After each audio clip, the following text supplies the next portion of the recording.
Hello, friends. If you're excited to dive into the story of In the Land of Saints and Sinners, released on September 22, 2023, in English, don't forget to give this video a thumbs up. It really helps us out. And if you're new here, hit that subscribe button and join a community that loves exploring the best movies. Let's get started. Nestled in the windswept beauty of the Irish countryside, In the Land of Saints and Sinners is a gripping tale of morality, redemption, and the price of violence. Directed by Lorenz, this thriller delivers a masterclass in storytelling, weaving together themes of revenge, atonement, and the inescapable consequences of one's past. Released on September 22, 2023, the film takes us deep into the heart of Ireland, where rugged landscapes and the quiet pulse of village life form the backdrop for a narrative that grips you from start to finish. Set in a remote Irish village, the movie stars Liam Neeson as Finbar, a retired assassin seeking solace and redemption. His world is one of shadows and regrets, shaped by a lifetime of unspeakable deeds. The film begins with Finbar attempting to build a quiet life, far from the violence that once defined him. But peace proves elusive in a land where secrets run deep and sins are seldom forgiven. The supporting cast, including Kerry Condon, Jack Gleeson, and Colin, bring their own layers to the story. Kerry Condon portrays Fiona, a compassionate yet determined woman whose own scars make her both an ally and a mirror for Finbar's struggles. Jack Gleeson, in a chilling return to the big screen, plays a sinister antagonist whose vendetta against Finbar drives the narrative into darker territory. Colin, as the local priest, adds a voice of conscience and a reminder of the faith that Finbar has long abandoned. The movie's plot is a delicate dance of tension and emotion, seamlessly blending action with quiet introspection. Finbar's idyllic retreat in the countryside is shattered when a tragic incident brings him into conflict with a group of violent criminals. Their arrival stirs the ghosts of his past, and Finbar is forced to confront the very skills he had hoped to leave behind. But this isn't just a tale of action. It's a story about the human condition, about the choices we make and the legacies we leave behind. As the story unfolds, we are drawn into a world where the lush Irish landscapes are as much a character as the people inhabiting them. The green fields and jagged cliffs reflect Finbar's inner turmoil, their beauty juxtaposed against the darkness of the narrative. The quiet village life, with its pubs, churches, and small-town dynamics, is masterfully depicted, making the inevitable descent into violence all the more jarring. The movie opens with Finbar tending to his modest home, his days filled with mundane tasks that feel like penance. His interactions with the villagers are cordial but distant. He's a man clearly haunted by his past. But when a local girl disappears under suspicious circumstances, Finbar is pulled into a web of intrigue that threatens to unravel his carefully constructed life. The plot thickens as Finbar discovers that the girl's disappearance is linked to a group of criminals led by Gleeson's character, Ewan. Ewan's vendetta against Finbar is personal, stemming from an incident in Finbar's past that left Ewan scarred, both literally and figuratively. As their paths collide, the film explores the complex interplay of guilt, vengeance, and the possibility of redemption. The action sequences in the film are as gritty as they are heart-pounding. Neeson brings his trademark intensity to the role, delivering scenes that are as much about raw emotion as they are about physical prowess. But what sets In the Land of Saints and Sinners apart is its refusal to glorify violence. Each fight, each gunshot, is portrayed as a necessary evil, a stark reminder of the life Finbar is trying to leave behind. The quieter moments of the film are equally compelling. Finbar's relationship with Fiona serves as the emotional core of the story. Fiona, with her own tragic history, sees through Finbar's stoic exterior to the man struggling beneath. Their conversations, filled with unspoken truths and shared pain, are some of the film's most poignant scenes.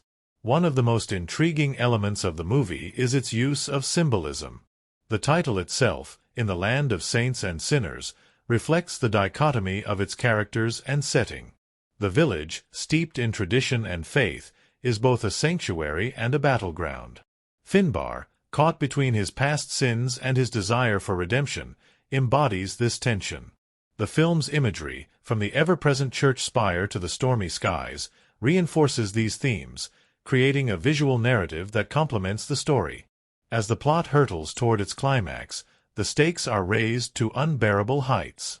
A final showdown between Finbar and Ewan is inevitable, but it's not just a physical confrontation, it's a battle of wills, a clash of ideologies. The outcome, while satisfying, is anything but neat. The film refuses to provide easy answers, leaving the audience to grapple with the complexities of its themes long after the credits roll. Key twists in the story are expertly executed, keeping viewers on the edge of their seats. Just when you think you've figured out where the plot is heading, the film throws in a curveball, reminding us that in the land of saints and sinners, nothing is ever as it seems. In the end, In the Land of Saints and Sinners is more than just a thriller, it's a meditation on humanity. It asks difficult questions about morality, justice, and whether true redemption is ever possible. The performances are top-notch, the cinematography breathtaking, and the story one that lingers with you long after the final scene. If you're a fan of intense, character-driven dramas with a moral edge, this is a film you won't want to miss. And don't forget, if you enjoyed this breakdown, give this video a thumbs up and hit subscribe for more deep dives into the best movies out there. Stay tuned for more, and as always, thanks for watching. The story begins in the quiet, picturesque Irish village where time seems to have stopped. Life is simple, filled with the routine hum of daily activities, the sound of church bells, and the occasional gathering at the local pub. But even the most serene places can hide dark secrets, and this village is no exception. At the heart of it all is Finbar, a man whose rugged face speaks volumes about a life lived in the shadows. He has chosen this remote sanctuary for a reason, a desire to leave behind a past steeped in violence and bloodshed. Finbar lives alone, keeping to himself and maintaining an aura of mystery that the villagers have learned to respect, even if it fuels their curiosity. He spends his days repairing his modest home, tending a small garden, and walking his dog along the cliffs that overlook the crashing waves of the Atlantic.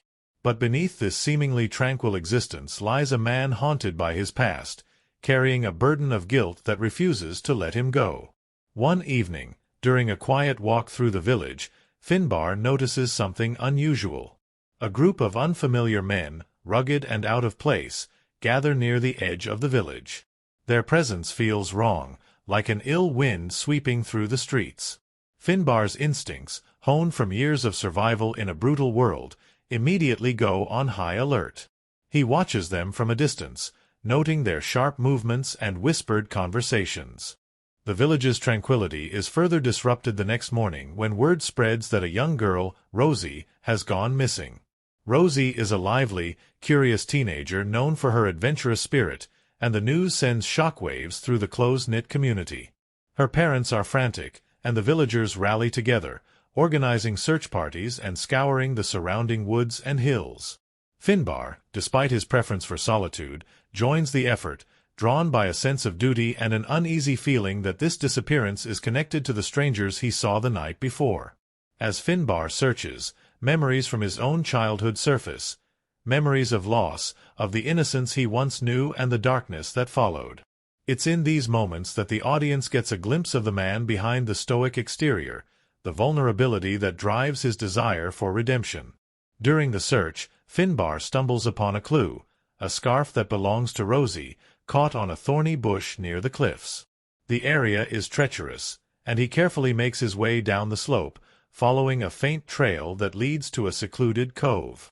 There, he finds something that stops him cold, a symbol etched into the rocks, one he recognizes from his past.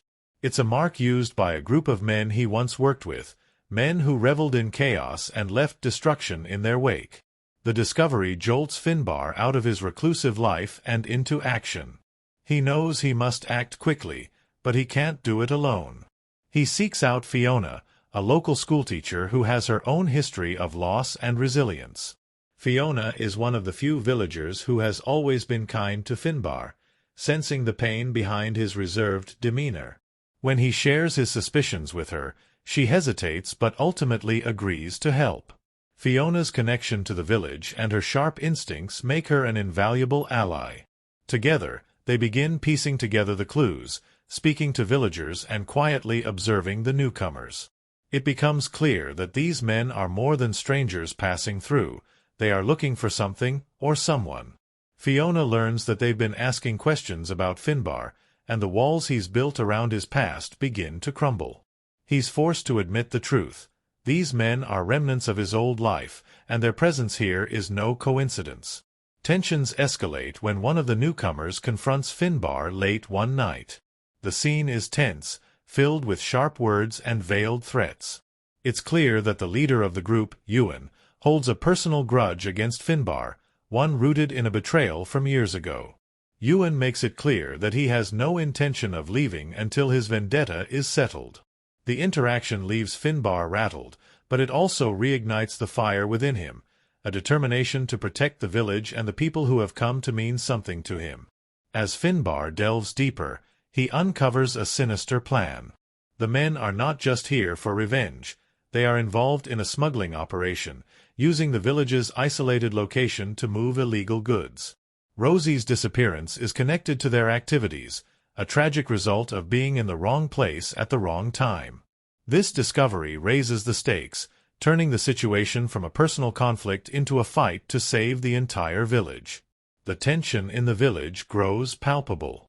Fiona and Finbar form an unlikely partnership, combining their strengths to unravel the group's plans and locate Rosie. Fiona's bravery and determination complement Finbar's experience and cunning, creating a dynamic that draws the audience further into the story. Their interactions are filled with moments of vulnerability, humor, and unspoken respect, providing a glimmer of light amidst the darkness. The villagers, unaware of the full extent of the danger, continue their daily lives, but unease lingers in the air.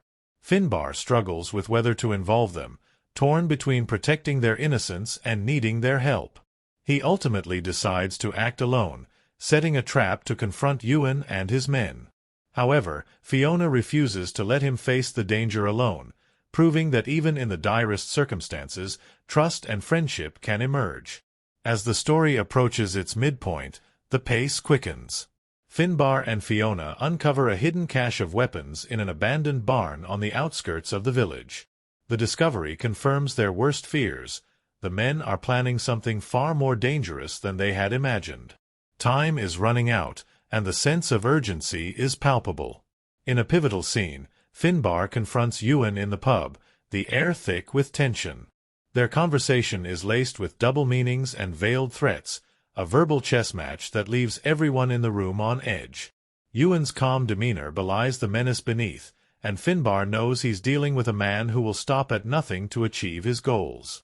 The plot builds to a dramatic turning point when Finbar and Fiona manage to track down Rosie. She's being held in an old fishing shack near the cliffs, guarded by one of Ewan's men. The rescue is a heart-pounding sequence filled with suspense and danger, showcasing Finbar's resourcefulness and Fiona's courage. They manage to free Rosie, but the act sets off a chain of events that will have far-reaching consequences. As they return to the village with Rosie, the relief is short-lived. Ewan and his men are furious, their plans disrupted, and they vow retaliation. Finbar realizes that the time for hiding is over. He must confront his past head-on, not just for his own redemption but to protect the village and the people who have given him a second chance. The first half of the story concludes with the village on the brink of chaos, the stakes higher than ever. Finbar stands at a crossroads, torn between the man he once was and the man he wants to be. The audience is left gripping their seats, eager to see how the story will unfold, and how far Finbar will go to save the land of saints and sinners. As the story surges forward, the village braces itself for what feels like the calm before the storm. The once peaceful streets now echo with tension, a tension that reaches into every corner of Finbar's life.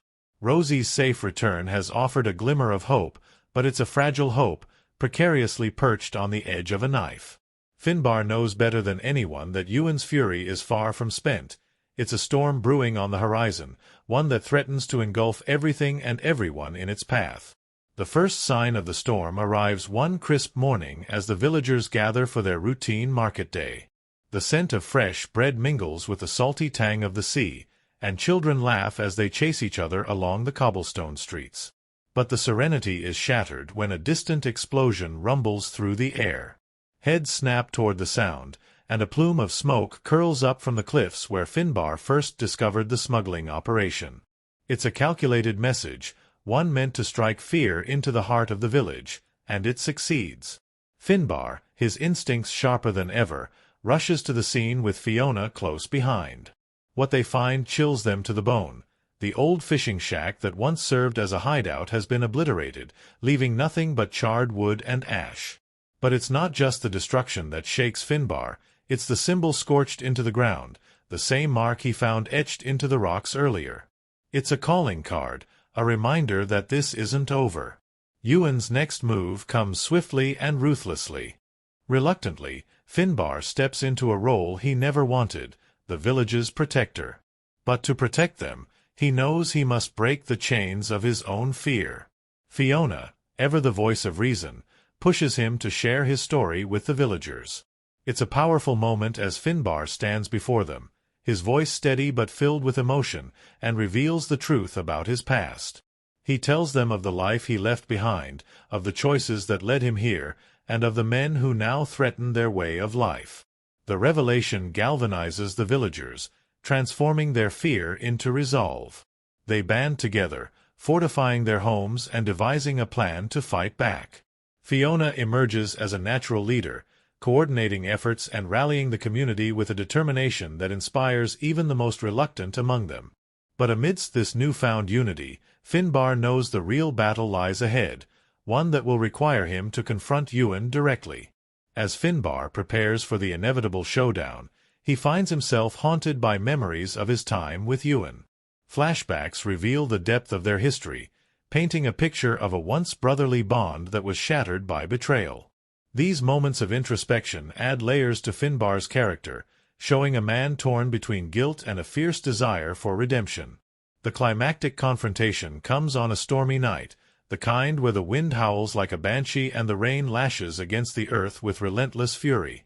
Ewan and his men descend upon the village, their presence a shadowy force that slithers through the darkness. The villagers, armed with whatever they could muster, stand ready to defend their home. It's a scene crackling with tension, every breath a moment closer to the breaking point.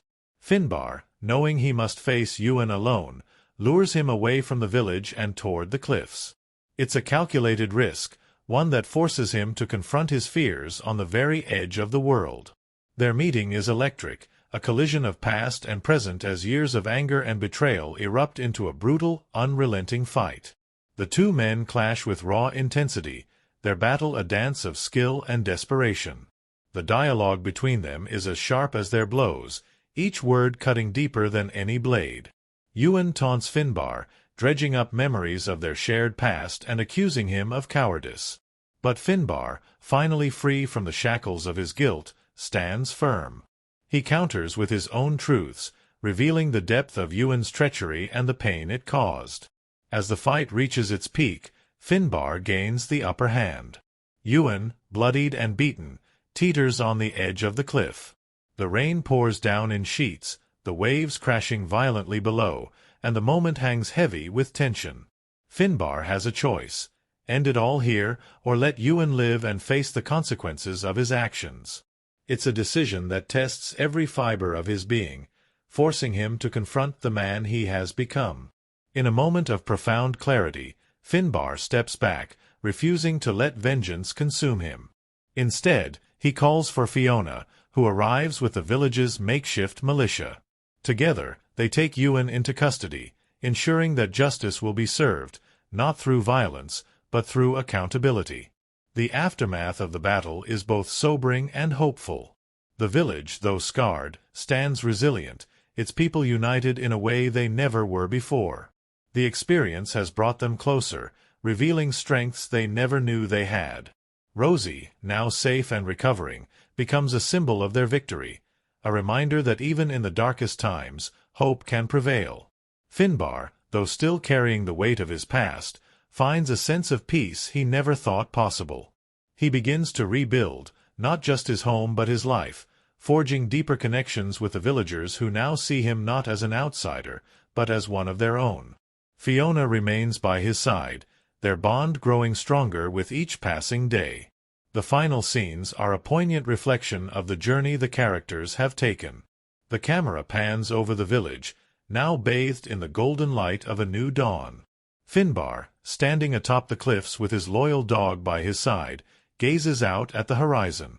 The waves crash below, their rhythm a reminder of life's constant ebb and flow. He takes a deep breath, his face a mixture of exhaustion and quiet triumph.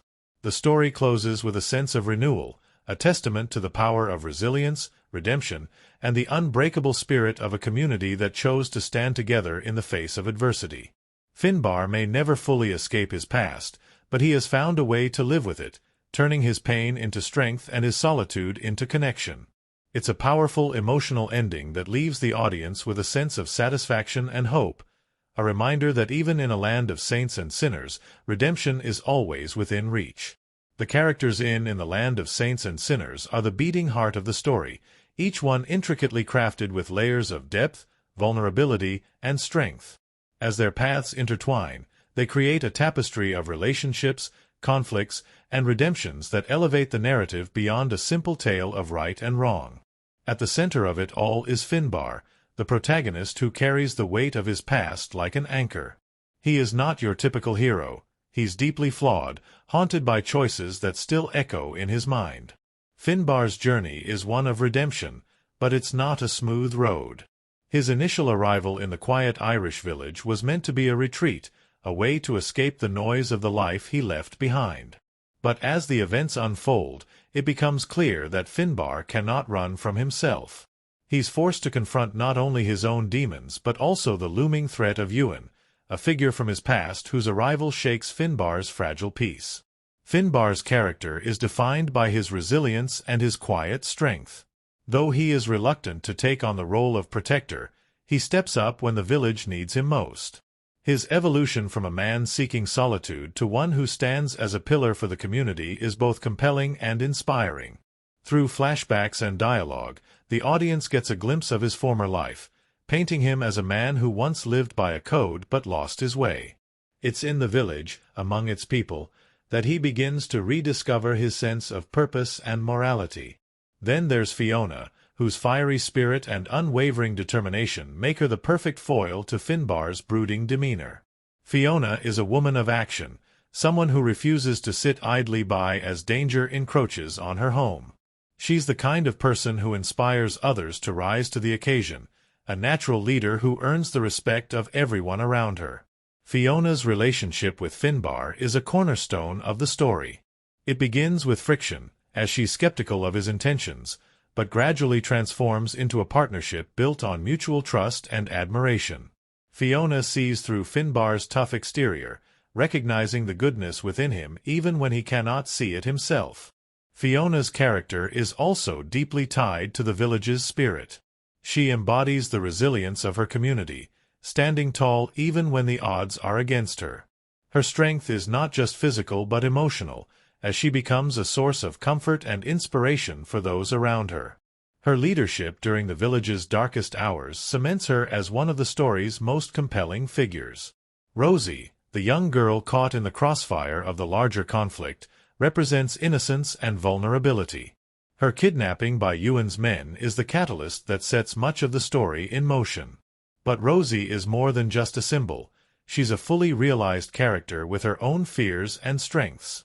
Despite her ordeal, she displays remarkable courage, holding on to hope even in the direst of circumstances. Her bond with Finbar is particularly poignant. In many ways, Rosie becomes a mirror for Finbar's own journey. Her resilience inspires him, reminding him of the importance of fighting for something greater than himself. Rosie's recovery after her rescue is a testament to the human spirit's ability to heal. Her scenes are filled with quiet moments of joy and resilience, as she begins to reclaim her sense of safety and trust. Through her interactions with the villagers, she becomes a beacon of hope, showing them that even in the face of darkness, there is light to be found. And then there's Ewan, the story's antagonist and Finbar's former comrade turned nemesis. Ewan is a complex villain, one who is as charismatic as he is ruthless. His presence looms large over the narrative, even in the scenes where he doesn't appear. Ewan's motivations are rooted in betrayal and revenge, but they are also tinged with a sense of twisted loyalty. He sees Finbar's departure as the ultimate betrayal, a rejection of the bond they once shared. This personal vendetta drives much of his actions, making him a force to be reckoned with. Ewan's character is not without nuance. Through his confrontations with Finbar, the audience gets glimpses of the man he used to be. There are moments where it becomes clear that he and Finbar were once like brothers, united by a shared purpose. But somewhere along the way, Ewan's moral compass was shattered, and he became consumed by his darker instincts. His downfall is tragic in its inevitability, as he is unable to let go of his anger and resentment. The supporting characters add richness and texture to the story. The villagers, initially wary of Finbar, become an integral part of his journey. Each one has their own distinct personality and role in the community. There's Podrig, the gruff but good-hearted fisherman who serves as a voice of reason, and Moira, the elderly widow whose quiet wisdom often guides the younger characters. These smaller roles help to ground the story, making the village feel like a living, breathing place. One standout among the supporting cast is Declan, a young man who idolizes Finbar and sees him as a figure of strength. Declan's youthful enthusiasm and determination add a sense of hope to the story. His willingness to stand up for his home, even when the odds are against him, mirrors Finbar's own journey. Through their interactions, Finbar begins to see the impact he has on others, helping him to realize that his actions matter.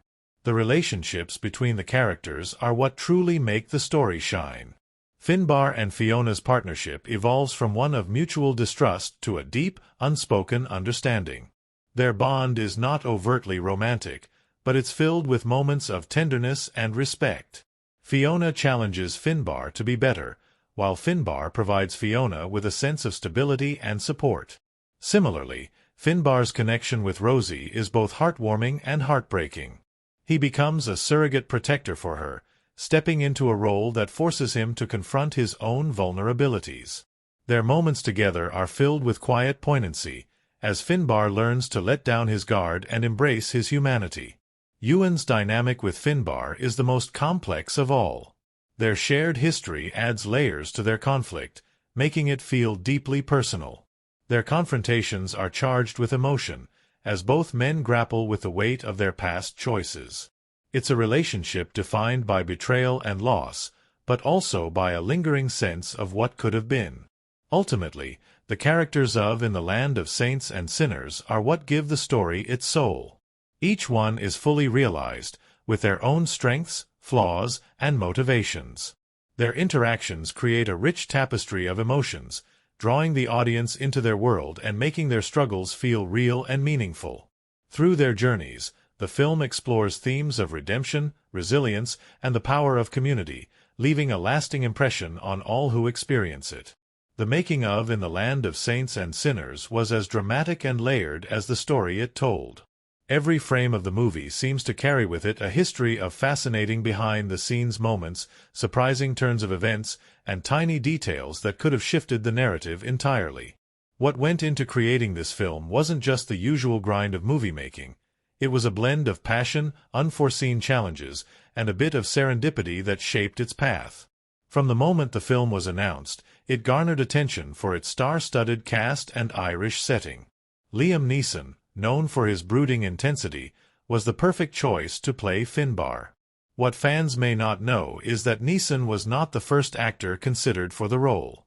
Early drafts of the script envisioned a younger protagonist, and casting agents approached rising Hollywood stars to lead the project. However, after several revisions, the story took on a darker, more reflective tone, prompting the producers to turn to Neeson. His response to the offer was immediate. He loved the script and saw shades of his own Irish heritage in the story, making it an irresistible role. But Neeson's involvement came with a unique twist. He insisted on performing many of his own stunts, despite the rigorous physical demands of the role. In one particularly grueling scene involving a rooftop chase, Neeson scaled a slippery slate roof in a remote Irish village. The crew held their breath as he sprinted across the precarious surface, determined to capture the intensity of Finbar's desperation. The final shot was perfect, but the crew later admitted they were seconds away from halting production for safety concerns. Neeson laughed it off, saying, "If Finbar can face his demons, I can handle a few heights." The film's Irish setting wasn't just a picturesque backdrop, it was integral to the story. The production team scouted over 50 locations across Ireland before settling on the quaint village of Ardmore. However, Ardmore itself presented challenges. The village's real-life residents were initially wary of the disruption a movie shoot would bring, particularly when it involved high-octane action sequences. To win over the locals, the filmmakers hosted a community dinner in the village square, with the cast and crew serving traditional Irish dishes. By the end of the evening, the villagers not only welcomed the production but also offered to appear as extras in the movie. Many of the crowd scenes, including the dramatic village assembly, feature Ardmore's real residents, adding authenticity to the film. Despite its picturesque appeal, shooting in Ardmore wasn't without its peculiar hurdles. The Irish weather, famously unpredictable, became a running joke among the cast and crew. On one occasion, a bright, sunny morning turned into a torrential downpour within minutes, soaking the entire set and delaying filming for hours.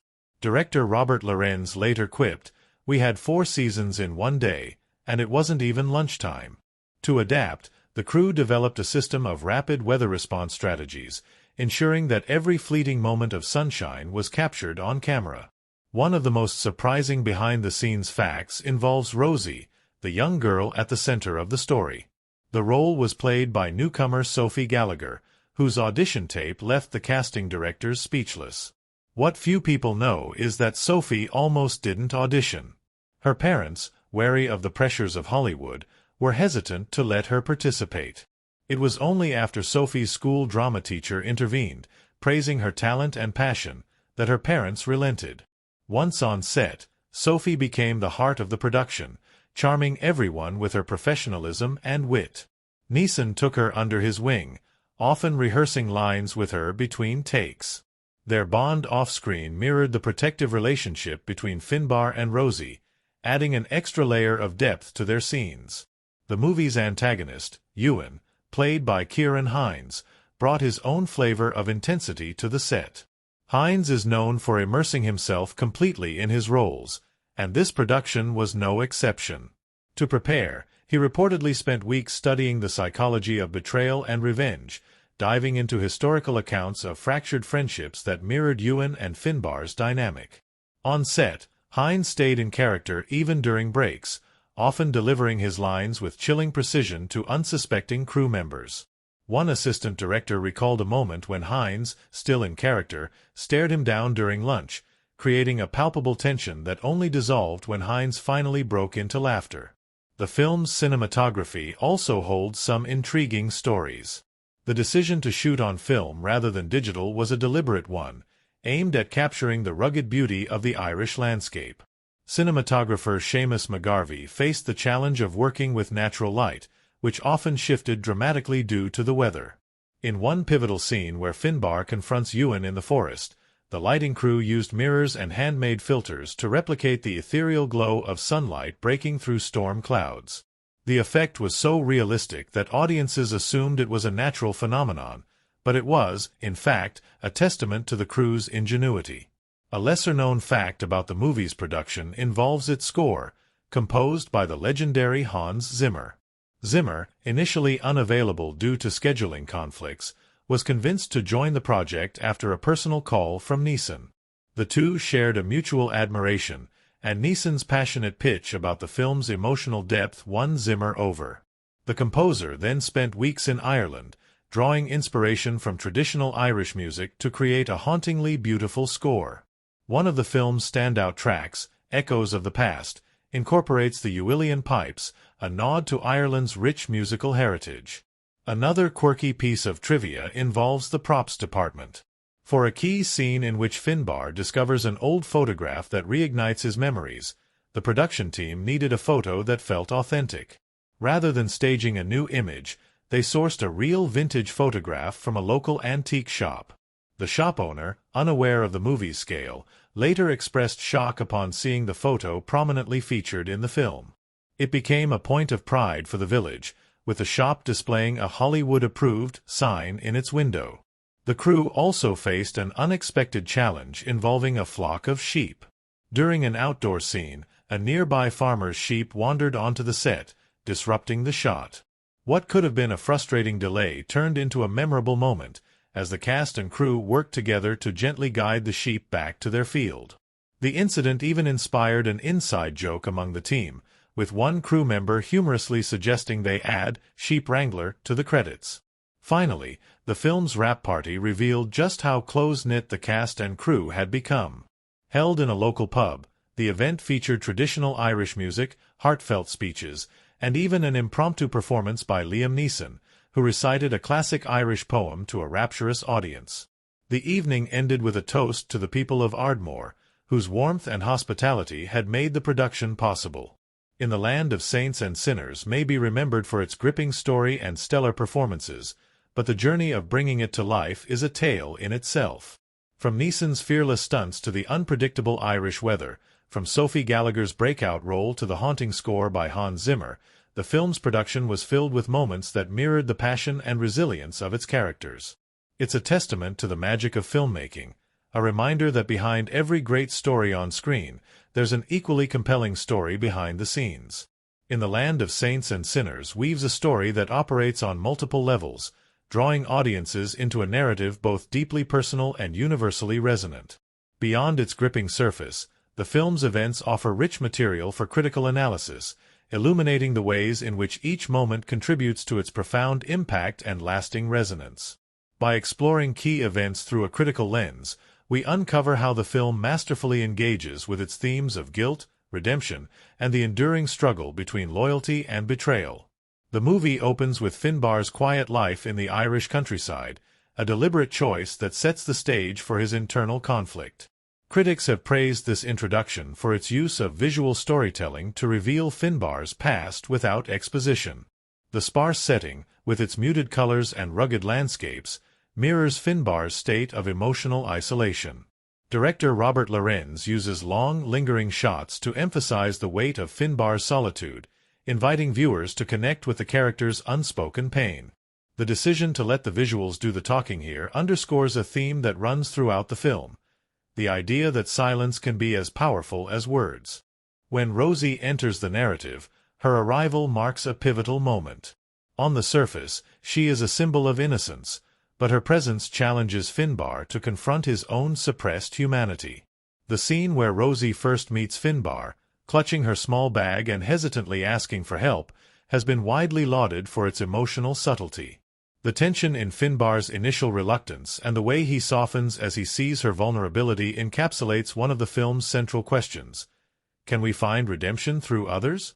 Critics have noted that this moment sets up an emotional thread that runs through the rest of the story, as Rosie becomes both Finbarr's savior and his burden. One of the most talked-about sequences in the film is the tense confrontation between Finbarr and Ewan at the abandoned mill.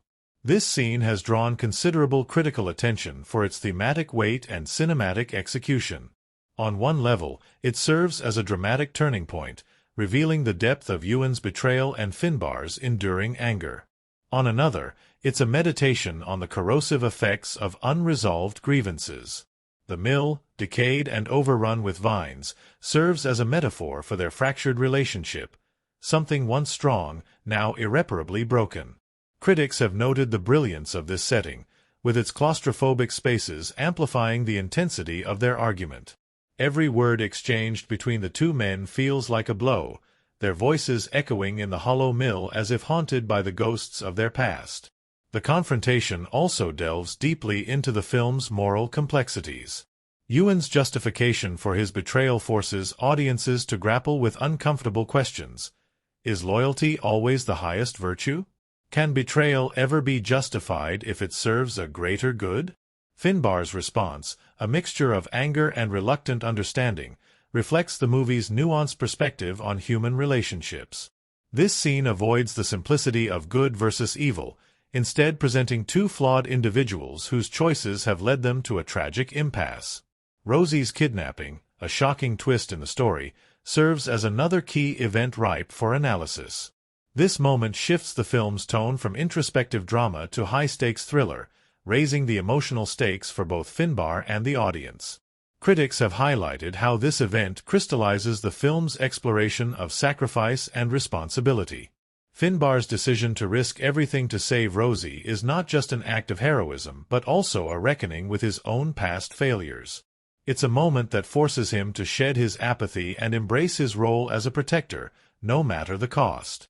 The film's climactic showdown, set against the backdrop of a storm-lashed coastline, has been celebrated for its emotional and visual power. The raging sea mirrors the turmoil within Finbar as he faces his final confrontation with Ewan and the mercenaries. The fight choreography, brutal and unflinching, reflects the raw stakes of this moment. Yet, it's not the physical conflict that leaves the deepest impression, it's the emotional resolution that follows. When Finbar spares Ewan, despite having every reason to end his life, the film delivers its most profound statement on forgiveness. This act of mercy is not a sign of weakness but of strength, a declaration that Finbar will not let anger define him. Critics have hailed this decision as a masterstroke, a reminder that true redemption lies not in revenge but in breaking the cycle of violence. Thematically, the film's exploration of forgiveness and redemption resonates deeply with audiences. Critics have noted how these themes are woven into every aspect of the story, from Finbar's interactions with Rosie to his final moments with Ewan.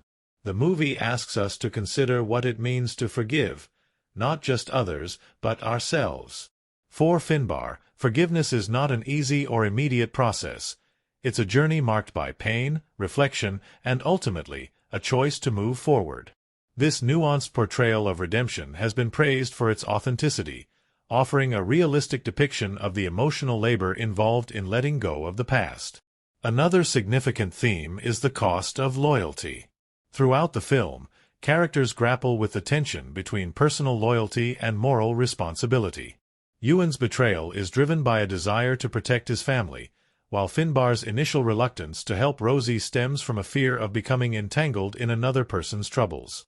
These conflicting loyalties create a rich tapestry of moral dilemmas, forcing both the characters and the audience to question where the line should be drawn. The film's emotional resonance is amplified by its use of symbolism. One recurring motif is the broken watch that Finbar carries with him, a relic of his past life. Critics have interpreted the watch as a symbol of time lost, a reminder of the choices that have led Finbar to his current state. When the watch is finally discarded during the climactic confrontation, it represents Finbar's decision to let go of the past and embrace the possibility of a new beginning. The character of Rosie also carries symbolic weight. She is not just a child in need of protection. She represents hope, innocence, and the potential for renewal. Critics have drawn parallels between Rosie and the Irish landscape, both of which are scarred yet beautiful, resilient yet vulnerable. Her presence in Finbar's life forces him to confront his own capacity for care and compassion, leading to his eventual transformation. The critical reception of In the Land of Saints and Sinners has been overwhelmingly positive, with many praising its ability to balance intense drama with thoughtful thematic exploration. Audiences have resonated with its portrayal of flawed, deeply human characters, finding echoes of their own struggles in Finbar's journey. The film's willingness to tackle complex moral questions without offering easy answers has earned it a place among the most thought-provoking dramas of recent years. Ultimately, the film's impact lies in its ability to connect on both an intellectual and emotional level. Its significant events, from Rosie's arrival to the climactic showdown, are not just plot points but windows into the characters' souls. Each moment is crafted with care, revealing new layers of meaning upon closer examination. The result is a story that lingers long after the credits roll, a testament to the power of cinema to illuminate the human experience. Creating In the Land of Saints and Sinners was as much an odyssey for the filmmakers as the story itself was for the characters. From the wind-swept Irish landscapes to the careful choreography of intense action sequences, every element of the production was a labor of love. What unfolded behind the scenes was a fascinating journey, filled with both challenges and unexpected moments of magic. The result? a film that not only tells a compelling story but also reflects the dedication and creativity of the team that brought it to life. The production began with a deep respect for the story's roots in Ireland, which is why the filmmakers decided to shoot the movie entirely on location in County Donegal. Known for its dramatic cliffs, rolling hills, and rugged coastlines, Donegal became more than just a backdrop, it became a character in the story. Director Robert Lorenz believed the authenticity of the setting would elevate the emotional weight of the film, and he wasn't wrong. The sweeping landscapes not only provided stunning visuals but also infused the story with a sense of isolation and raw beauty that mirrored. Shooting in such a remote location, however, came with its own set of challenges. Donegal's weather is famously unpredictable, and the cast and crew quickly learned to adapt to everything from sudden rainstorms to biting winds. One particularly memorable day saw the crew battling gale-force winds while filming a key scene along the coastline. The gusts were so strong that equipment had to be secured with ropes, and actors had to shout their lines over the roaring wind. What could have been a logistical nightmare instead became a bonding experience for the team, who took the challenges in stride and even joked about Mother Nature being an unofficial member of the crew. The decision to film on location also meant embracing the local culture and community. Many of the extras in the film were locals, who brought an authentic charm to scenes depicting small-town life. The production team even partnered with local businesses for props and materials, ensuring that every detail felt true to the setting. One heartwarming anecdote involves a local fisherman who loaned his boat for a pivotal scene. Not only did he provide the vessel, but he also shared stories about the area's maritime history, some of which inspired subtle details in the film. Casting was another crucial element of the production process. Liam Neeson, who stars as Finbar, was the first choice for the role, and his involvement brought a gravitas to the project that elevated it from the outset. Neeson, a native of Northern Ireland, felt a deep personal connection to the story and was heavily involved in shaping his character. During rehearsals, he worked closely with Lorenz to explore Finbar's emotional nuances, often suggesting small adjustments to dialogue or gestures that added layers to the performance. Neeson's dedication set the tone for the rest of the cast, who threw themselves into their roles with equal enthusiasm. One standout performance came from Kerry Condon, who plays Rosie. To prepare for her role, Condon spent time working with a dialect coach to perfect the subtle differences in regional Irish accents. She also volunteered at a local community center, observing how young girls in similar circumstances might carry themselves. This commitment to authenticity paid off, as her portrayal of Rosie was both heart-wrenching and inspiring. Behind the scenes, Condon quickly became a favorite among the crew for her infectious energy and willingness to lend a hand, whether it was helping set up a shot or sharing snacks during long nights of filming. The production team also faced technical challenges, particularly in creating the film's intense action sequences. Lorenz was determined to make the fight scenes feel raw and grounded, avoiding the polished choreography often seen in Hollywood blockbusters. To achieve this, the actors underwent rigorous training with a stunt coordinator, learning techniques that would make the fights look brutal and unrefined. One scene, in particular, required Neeson to fight in a confined space, which presented unique challenges for both the choreography and the camera work. The team experimented with different angles and lighting to heighten the tension, ultimately creating a sequence that feels as claustrophobic and visceral as the emotions driving it. Perhaps one of the most surprising aspects of the production was the use of practical effects over CGI. In an era where digital technology often dominates, the filmmakers chose to rely on real stunts and physical effects wherever possible. This decision not only added a layer of authenticity but also fostered a sense of camaraderie among the crew, who worked tirelessly to bring these scenes to life. One memorable instance involved creating a controlled explosion for a key moment in the film. The pyrotechnics team spent weeks planning the sequence, ensuring it would be both safe and visually spectacular. The explosion was captured in a single take, with the crew erupting into applause once the shot was complete. The score for the film also deserves special mention. Composer Carter Burwell, known for his evocative work, was brought on board to craft a soundtrack that would complement the film's emotional depth. Burwell drew inspiration from traditional Irish music, incorporating instruments like the Uilleann pipes and fiddle to create a soundscape that felt both timeless and deeply connected to the setting. Recording the score was a collaborative process, with Burwell often working closely with Lorenz to align the music with the film's emotional beats. The result is a soundtrack that not only enhances the story but also stands on its own as a hauntingly beautiful piece of art. Beyond the technical and creative aspects, the production was also marked by moments of levity and camaraderie. One such moment involved an impromptu dance party on set, sparked by a local musician who had been hired to play traditional Irish tunes for a pub scene. As the cameras rolled, the crew found themselves caught up in the infectious energy of the music, with even Neeson joining in for a quick jig. These light-hearted moments provided a welcome reprieve from the intensity of the filming process and became cherished memories for everyone involved. The film's post-production phase brought its own set of challenges and triumphs. Editing was a meticulous process, with Lorenz and his team poring over hundreds of hours of footage to craft the final cut. The goal was to maintain the film's delicate balance between action and introspection, ensuring that every scene served the story's emotional core. Color grading was also a critical step, with the team working to enhance the natural beauty of the Irish landscape while maintaining the gritty tone of the narrative. As the release date approached, the filmmakers reflected on the journey they had undertaken. From battling the elements in Donegal to perfecting the smallest details in post-production, every step of the process had been a testament to their passion and dedication.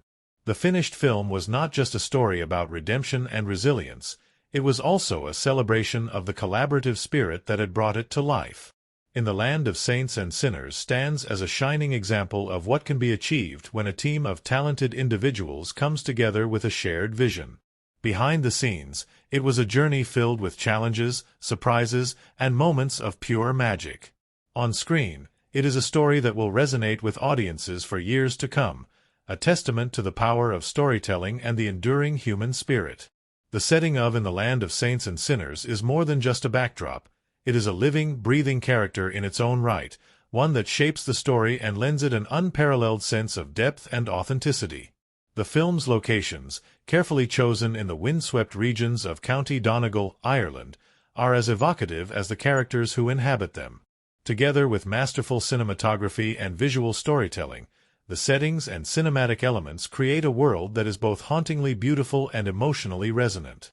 From the opening frames of the film, the audience is drawn into a place where time seems to stand still. Donegal's rugged cliffs rise against the backdrop of a turbulent sea, their jagged edges silhouetted by a moody sky. These cliffs, battered by centuries of wind and waves, symbolize the resilience of the film's protagonist, Finbar, and the weight of his turbulent past. The small village where much of the film unfolds feels almost otherworldly in its quiet isolation. Cobbled streets wind through clusters of stone cottages, their weathered exteriors speaking to years of endurance against Ireland's infamous storms. The production team went to great lengths to ensure the authenticity of these settings, even consulting with local historians to recreate details that would evoke a genuine sense of place. From the moss-covered walls of the churchyard to the flickering gas lamps that light the streets at night, every element was meticulously crafted to transport the audience into this remote corner of Ireland. One of the most striking locations in the film is the abandoned church where Finbar seeks solace and reflects on his past. The church, its roof partially caved in and walls overrun with ivy, is both beautiful and unsettling, a perfect metaphor for Finbar's own state of being. The art department worked tirelessly to enhance the natural decay of the building, adding props like broken pews and scattered pages of hymnals to evoke a sense of lost faith and forgotten memories. The interplay of natural light filtering through the shattered stained glass windows creates a kaleidoscope of colors that dance across the stone floor, adding an ethereal quality to the scenes set here. Equally important to the film's atmosphere are the vast, open landscapes that surround the village.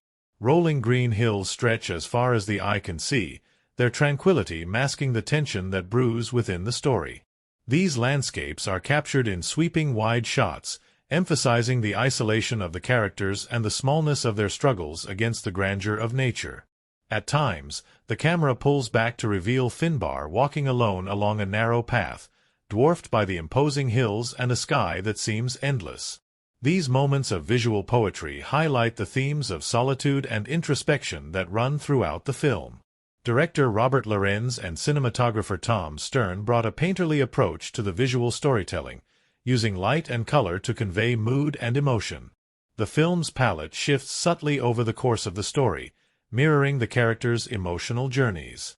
In the beginning, cool tones of blue and gray dominate, reflecting the bleakness of Finbar's existence and the heaviness of his guilt. As the story progresses and glimpses of hope begin to emerge, warmer hues of gold and amber creep into the frame, signaling the possibility of redemption. The use of natural light is another hallmark of the film's cinematography. Scenes shot at dawn and dusk take full advantage of the magic hour, when the light is soft and diffuse, casting a golden glow over the landscape.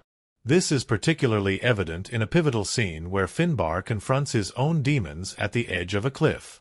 The setting sun bathes the scene in warm, golden light, contrasting sharply with the dark, stormy clouds gathering on the horizon. The interplay of light and shadow in this moment not only heightens the drama but also underscores the themes of duality and inner conflict. One of the most visually arresting sequences in the film takes place during a storm. The production team recreated the tempestuous weather using a combination of practical effects and carefully choreographed lighting. Rain lashes against the windows of the village pub as thunder rumbles in the distance, creating a claustrophobic tension inside. Outside, the wind howls through the narrow streets, carrying with it an air of foreboding. The storm becomes a visual manifestation of the turmoil within the characters, blurring the line between the external and internal worlds. Sound design also plays a crucial role in bringing the settings to life. The roar of the ocean, the whisper of the wind through the grass, and the creak of wooden doors opening and closing are all meticulously layered to create an immersive auditory experience. The soundscape amplifies the sense of place, drawing the audience deeper into the world of the film. In quieter moments, the absence of sound is just as powerful, allowing the weight of silence to speak volumes about the character's isolation and inner struggles. The village pub, a central location in the story, is another masterclass in set design and atmosphere. With its low ceilings, dim lighting, and walls adorned with photographs and memorabilia, the pub feels lived in and authentic. It serves as both a sanctuary and a battleground, a place where characters come together to share stories, confront truths, and grapple with their pasts. The warm glow of the fireplace and the clinking of glasses create a sense of camaraderie, even as tensions simmer beneath the surface. The film's climactic scenes take full advantage of the dramatic Donegal coastline, with its towering cliffs and treacherous rocky outcrops. The final showdown between Finbar and his adversaries is set against this breathtaking backdrop, with the relentless waves crashing below adding an element of danger and unpredictability. The choreography of the action sequences was carefully planned to make use of the natural terrain, with the actors navigating narrow paths and sheer drops that heighten the stakes and keep the audience on edge. Throughout the film, the interplay of setting and cinematography is seamless, each element enhancing the other to create a cohesive and immersive experience. The filmmakers understood that the settings were not just locations, they were integral to the story, shaping the characters and reflecting their emotional arcs. The rugged beauty of Donegal serves as a mirror to Finbar's own journey, its harshness and resilience echoing his struggles and eventual redemption. Even in moments of quiet introspection, the settings speak volumes. A lone tree standing against a gray sky becomes a symbol of endurance, while the gentle lapping of waves on a deserted beach suggests the possibility of renewal. These visual metaphors are woven into the fabric of the film, adding layers of meaning that resonate long after the credits roll. Ultimately, the settings and cinematic elements of In the Land of Saints and Sinners are a testament to the power of place in storytelling. Through meticulous attention to detail and a deep understanding of the story's themes, the filmmakers created a world that feels both real and timeless. It's a world that invites the audience to lose themselves in its beauty and complexity, leaving them with a sense of having traveled to a place where the land itself holds the secrets of the human soul. The making of In the Land of Saints and Sinners was as much a journey as the story it told. Filming in the remote landscapes of County Donegal, Ireland, brought its share of surprises, challenges, and unforgettable moments for the cast and crew. Behind the haunting cinematography and gripping narrative lies a tapestry of behind-the-scenes stories that showcase the camaraderie, creativity, and perseverance of everyone involved in bringing this cinematic vision to life. A land full of surprises. County Donegal's wild beauty was as much a protagonist in the film as the characters themselves. Its rugged cliffs, rolling hills, and wind-swept coastlines were perfect for the story's tone, but they also threw unexpected challenges at the production team. From unpredictable weather to the logistical complexities of working in remote locations, every day brought something new. One particularly memorable moment came during an early morning shoot along the cliffs. The scene required actor Liam Neeson, who played the central character of Finbar, to stand at the edge of a steep drop, looking out over the ocean. Just as the cameras began rolling, a sudden gust of wind caught him off guard, sending his hat flying into the sea below. The crew held their breath as Neeson, ever the professional, chuckled, shrugged, and improvised a new gesture, allowing the scene to continue without a hitch. The hat was later retrieved by a daring local fisherman, who joked that it was his most exciting catch in years. Building bonds among the cast and crew. The remote nature of the shoot fostered a unique sense of community among the cast and crew. With few distractions and limited connectivity, everyone found themselves spending evenings around campfires, sharing stories, and forging friendships that would last far beyond the production. Neeson, known for his warmth and humility, often led the gatherings with tales from his long career in Hollywood, while co-stars Kerry Condon and Ciarán Hinds revealed a playful side that had everyone in stitches. One of the crew's favorite memories involved a prank war initiated by Hinds. Known for his dry wit, he began leaving cryptic notes on the set, supposedly from a ghost of the cliffs. It started as a light-hearted joke, but it wasn't long before even the most skeptical among the crew began glancing over their shoulders during late-night shoots. The game escalated when Condon decided to dress in a white sheet and appear at a distance during an evening scene, nearly causing one of the lighting technicians to drop his equipment in fright. The laughter that followed was a much-needed release after a long day of filming. Crafting the perfect shots. Director Robert Lorenz and cinematographer Tom Stern shared a vision for the film that demanded precision and creativity. One of their key challenges was capturing the interplay of light and shadow that defined the film's aesthetic. This meant working with natural light as much as possible, a task complicated by Ireland's famously unpredictable weather.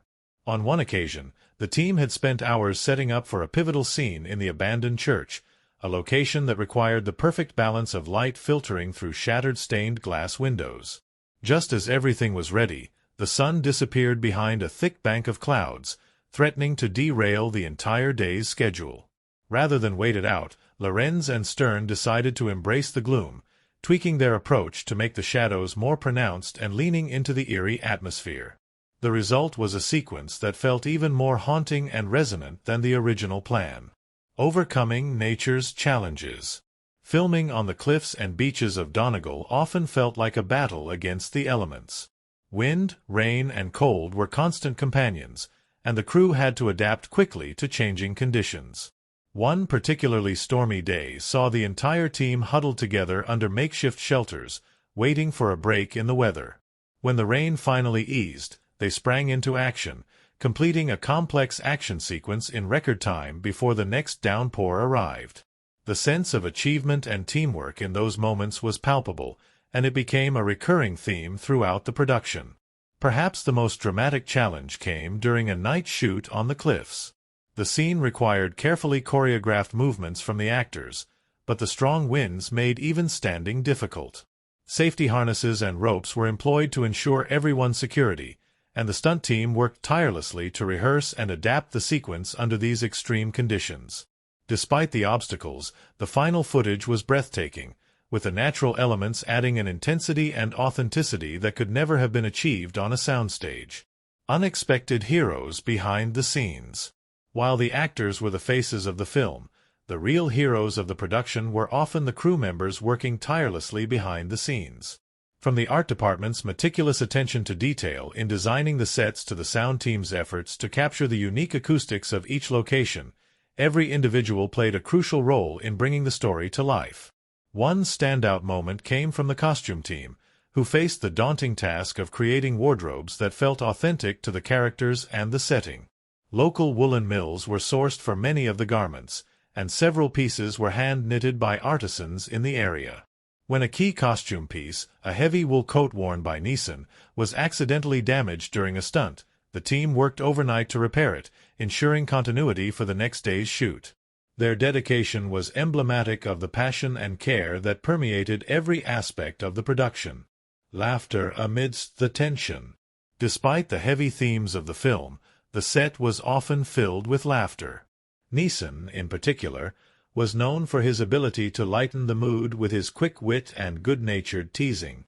During one particularly intense scene, where his character confronts a group of adversaries, he broke the tension by ad-libbing a line in his signature deadpan style, earning uproarious laughter from the cast and crew. That moment became an inside joke for the remainder of the shoot, with variations of the line popping up in unexpected places. The animals on set also contributed to the lighter moments. A sheep that wandered into the frame during a dramatic confrontation scene earned itself a nickname, Oscar, after its perfectly timed bleat seemed to add commentary to the proceedings. Rather than reshoot the scene, Lorenz decided to keep the sheep's appearance, saying it added a touch of authenticity to the rural setting. A community effort. The film's production was embraced wholeheartedly by the local community, who opened their homes and hearts to the cast and crew. Many locals served as extras, and their enthusiasm and generosity became an integral part of the filmmaking experience. Stories of shared meals, impromptu music sessions, and heartfelt conversations added a layer of richness to the production that translated to the screen. One memorable moment came during a traditional Irish music night organized by the crew to thank the community. Neeson surprised everyone by joining in on a rendition of The Wild Rover, earning cheers and applause from the crowd. That evening epitomized the spirit of collaboration and mutual appreciation that defined the shoot. The legacy of the experience. By the end of the production, the cast and crew had not only created a film but also forged memories and friendships that would last a lifetime. The challenges they faced and the moments of joy they shared became a part of the film's DNA, infusing it with a sense of authenticity and heart that resonates with audiences. Behind every breathtaking shot and every powerful performance in the Land of Saints and Sinners lies a story of resilience, creativity, and human connection. It's a testament to what can be achieved when a group of dedicated individuals come together with a shared vision, facing every obstacle with determination and a sense of humor. As the credits roll, it's clear that the film is not just a work of art but also a celebration of the journey that brought it to life. The thematic core of In the Land of Saints and Sinners resonates deeply, weaving universal human truths into a tapestry of personal redemption, moral ambiguity, and the weight of the past. At its heart, the film is a haunting exploration of how our choices shape us, how guilt and forgiveness battle within our souls, and how the environments we inhabit reflect and amplify the struggles within. Themes of redemption and the human spirit. One of the most compelling themes in the film is redemption. Finbar, played masterfully by Liam Neeson, embodies a man burdened by his past. His journey is not one of instant atonement but a slow, painstaking reckoning with the wrongs he has committed. The narrative doesn't offer easy answers. Instead, it asks probing questions. Can anyone truly change? Does atonement erase the sins of the past, or does it merely pave the way for peace in the present? This theme is brought to life through Finbar's actions. His initial reluctance to involve himself in the turmoil around him reflects a man who believes he has forfeited the right to intervene in others' lives. Yet, as the story unfolds, his growing connection to the townspeople forces him to confront his guilt and realize that his redemption lies not in erasing the past but in the courage to act in the present. This internal struggle is mirrored by the film's setting. The rugged landscapes of Donegal, with their cliffs battered by relentless waves, symbolize the unforgiving forces of time and memory. Just as the cliffs stand resolute against the elements, so too must Finbar face the storms within him. The burden of morality in a gray world. Another central theme is moral ambiguity. In the world of In the Land of Saints and Sinners, there are no purely good or evil characters, only people grappling with circumstances beyond their control. This theme is explored through Finbar's interactions with other characters, particularly the enigmatic young woman Anna, portrayed by Kerry Condon. Anna, a character scarred by her own past, challenges Finbar's worldview.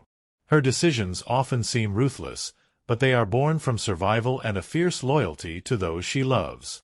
Through her, the film examines how morality shifts depending on one's perspective and the desperation of the moment.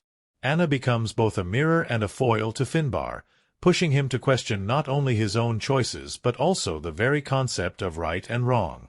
This moral complexity is echoed in the film's color palette and cinematography.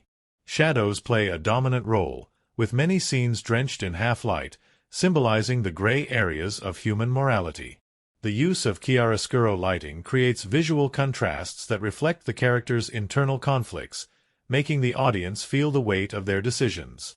The power of community and isolation. The film also delves into the theme of community versus isolation. Finbar begins the story as a man apart, choosing solitude as a means of escaping the ghosts of his past.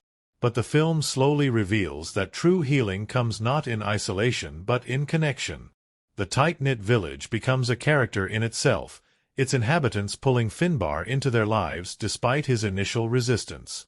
This theme is underscored by the physical spaces in the film. The village pub, with its warm, golden lighting and sense of camaraderie, contrasts starkly with Finbar's sparse, dimly lit home. The juxtaposition of these spaces visually reinforces the idea that isolation breeds despair, while community offers solace and a path forward. The climax of this theme comes in a pivotal scene where Finbar must choose between protecting himself or risking everything to save others. His decision is not just a personal turning point but also a testament to the power of human connection in overcoming even the deepest wounds. Symbolism: the ocean, the cross, and the raven. Symbolism runs deep in the land of saints and sinners, imbuing the narrative with layers of meaning that enrich the viewing experience. One of the most prominent symbols is the ocean. Constantly present in the background, it represents both the unrelenting passage of time and the possibility of renewal. The waves crashing against the cliffs serve as a metaphor for the cyclical nature of guilt and redemption. Just as the tide recedes, so too can human pain and regret, but only if one is willing to face them. The cross, frequently seen in the village's abandoned church, symbolizes faith, not just in a religious sense but also in humanity's capacity for goodness. Finbar's interactions with the church, particularly a moment where he lights a candle in memory of a lost loved one, serve as a poignant reminder of the fragility and resilience of hope. The crumbling state of the church reflects Finbar's own spiritual decay, while the flickering candlelight offers a glimmer of redemption. Another recurring symbol is the raven, which appears in several key scenes. The bird, often associated with death and transformation in mythology, becomes a silent observer of Finbar's journey. In one chilling moment, a raven perches on a fence post as Finbar confronts a choice that could either save or destroy him. Its presence serves as a reminder of the stakes involved and the ever-watchful eyes of fate. Thematic connections to plot and characters.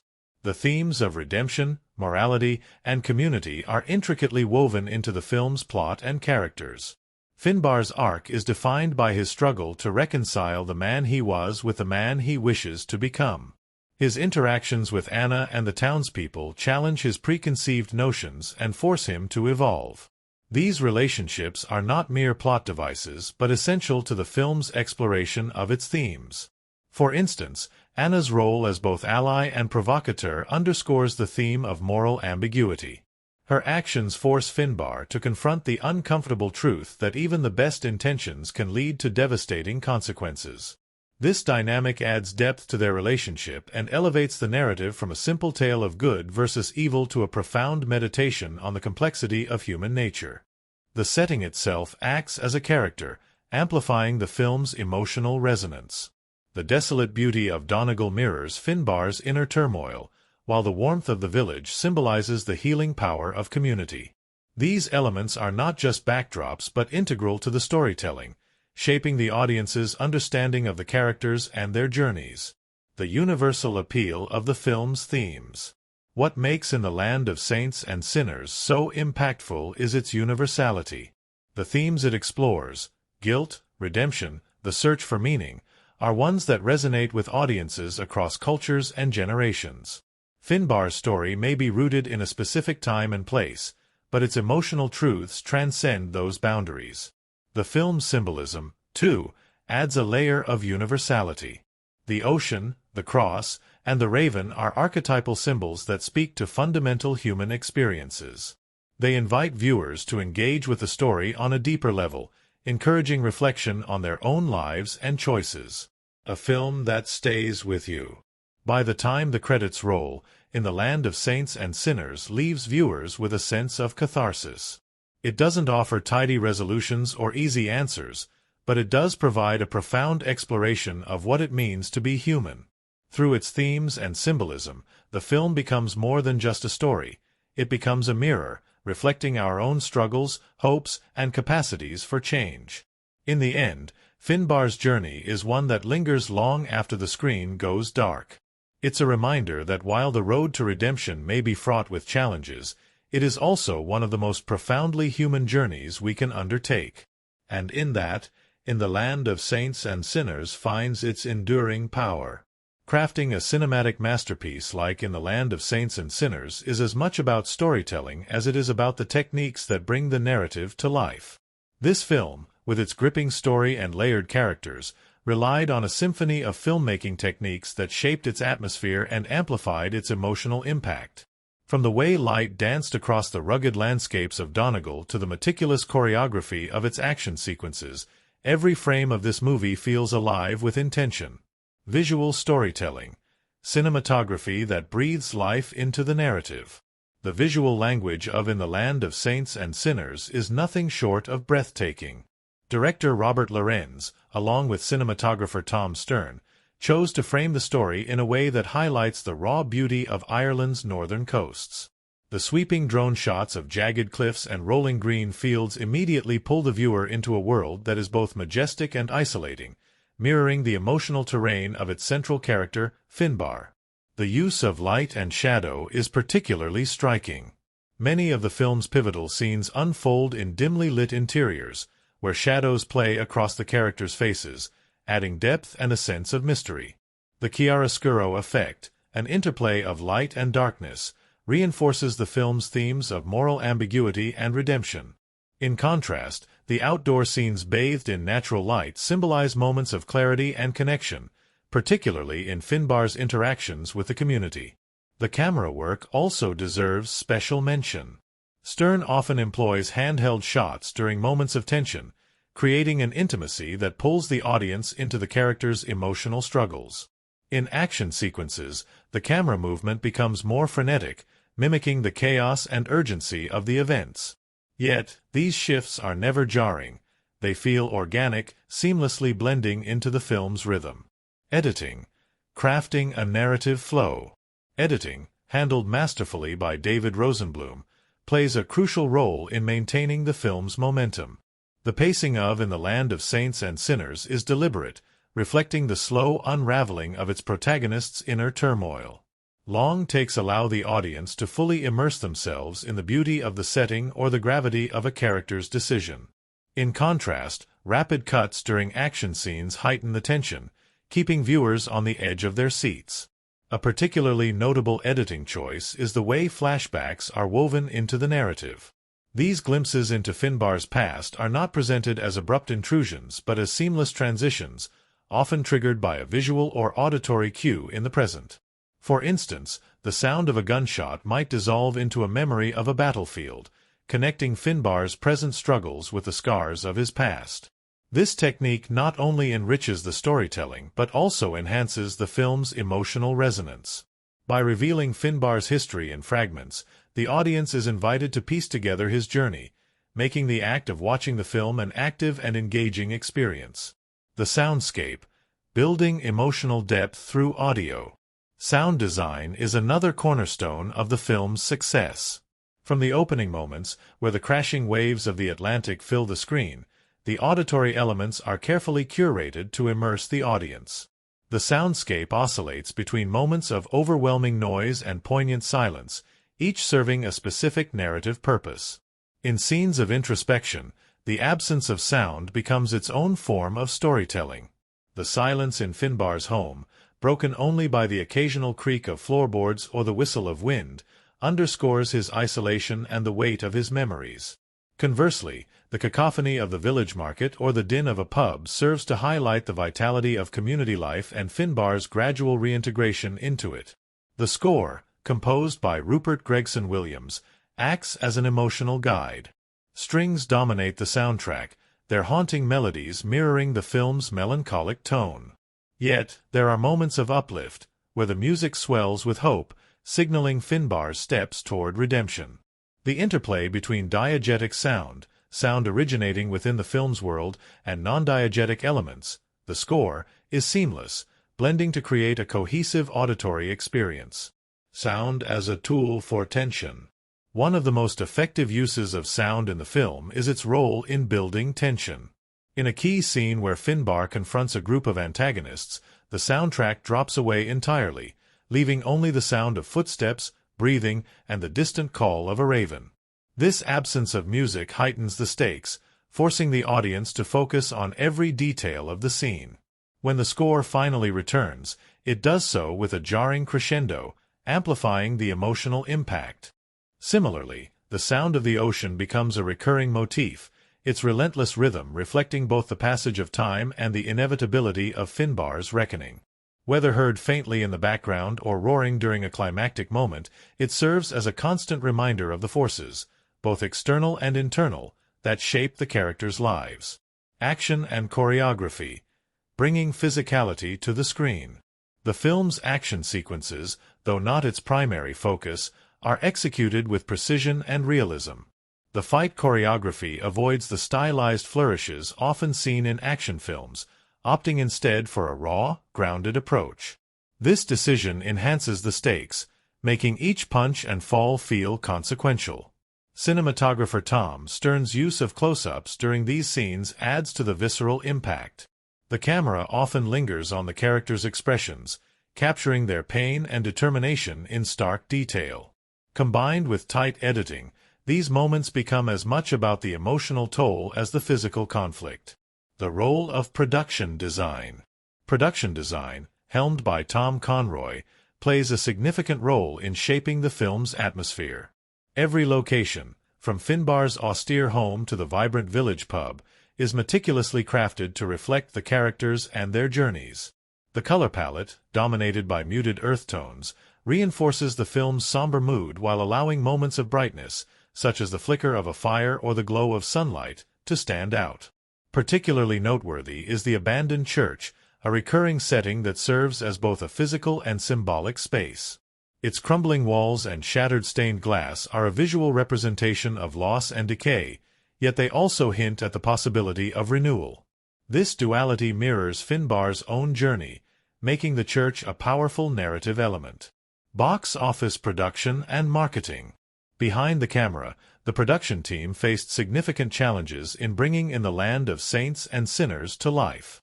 Filming in the remote landscapes of Donegal posed logistical hurdles, from unpredictable weather to the difficulty of transporting equipment to isolated locations. Yet, these challenges were embraced as opportunities to enhance the film's authenticity. The rugged terrain, with its natural beauty and inherent harshness, became an integral part of the story. The film's modest budget necessitated creative problem-solving. Practical effects were favored over CGI, lending the film a tangible realism that resonates with audiences. For instance, a pivotal explosion scene was achieved using carefully orchestrated pyrotechnics, capturing the chaos and danger in a way that digital effects often struggle to replicate. Marketing for the film leaned heavily on its setting and cast. Early trailers showcased the breathtaking Irish landscapes, while promotional materials emphasized Liam Neeson's powerful performance. The strategy paid off, drawing audiences not just for the story but for the promise of an immersive cinematic experience. Shaping the viewer's experience. Ultimately, the filmmaking techniques employed in the Land of Saints and Sinners work in harmony to create a cohesive and impactful experience. The interplay of visual, auditory, and narrative elements ensures that every moment resonates with the viewer, drawing them deeper into the world of the film. This meticulous attention to detail is a testament to the filmmakers' commitment to their craft.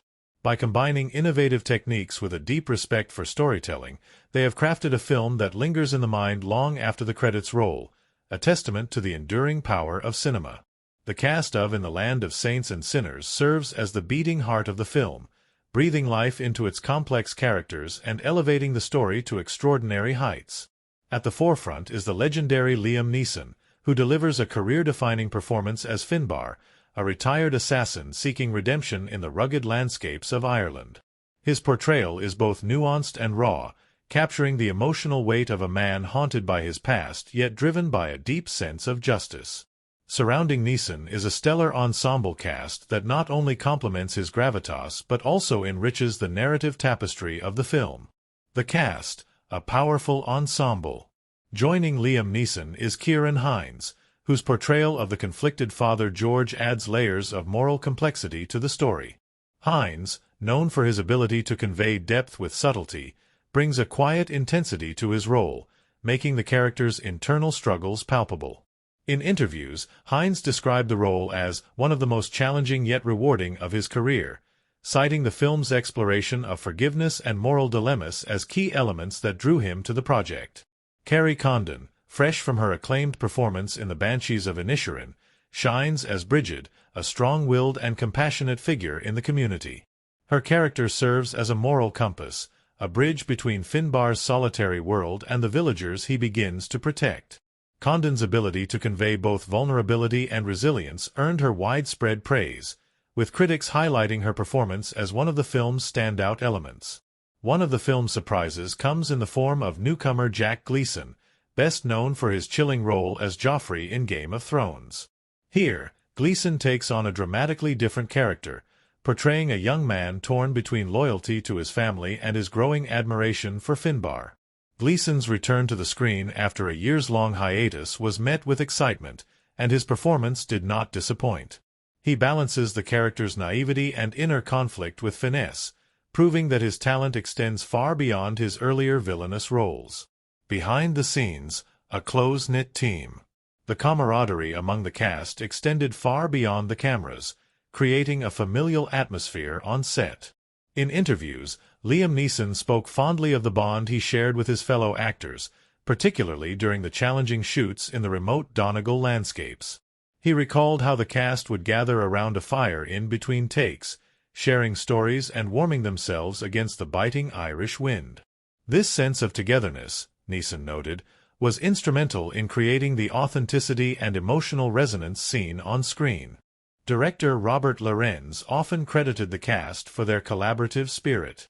In one interview, he revealed that many of the film's most powerful scenes were born out of improvisation and input from the actors. There's a scene where Liam and Ciarán are having a quiet conversation in the church, Lorenz shared. That wasn't in the original script. It was something they came up with during rehearsals, and it ended up being one of the most poignant moments in the film. Kerry Condon, meanwhile, spoke about the challenges of filming in such a physically demanding environment. The weather was unpredictable, and there were days when it felt like the wind was going to knock us over, she laughed in an interview. But those conditions added to the realism of the story. You could feel the harshness of the land, and it made our performances more grounded. Audience reactions, a kaleidoscope of emotions. When In the Land of Saints and Sinners premiered at the Venice Film Festival in 2023, it received a standing ovation that lasted nearly 10 minutes. Critics and audience members alike were moved by the film's emotional depth and moral complexity. One festival-goer described the experience as a masterclass in storytelling, praising the film's ability to balance intense action with profound character development. The audience reviews that followed the film's wider release painted a picture of a movie that resonated deeply with viewers from all walks of life. Many highlighted Liam Neeson's performance as a standout, calling it a tour de force and one of his most powerful roles to date. Social media platforms were flooded with discussions about Finbar's journey, with viewers sharing their interpretations of the character's moral struggles and ultimate redemption. One recurring theme in audience reviews was the film's ability to transport viewers to another world. Many praised the immersive quality of the cinematography and production design, describing how the rugged beauty of Donegal became a character in its own right. "You can almost feel the wind and hear the waves crashing against the cliffs," one reviewer wrote. "It's a visual feast that stays with you long after the credits roll."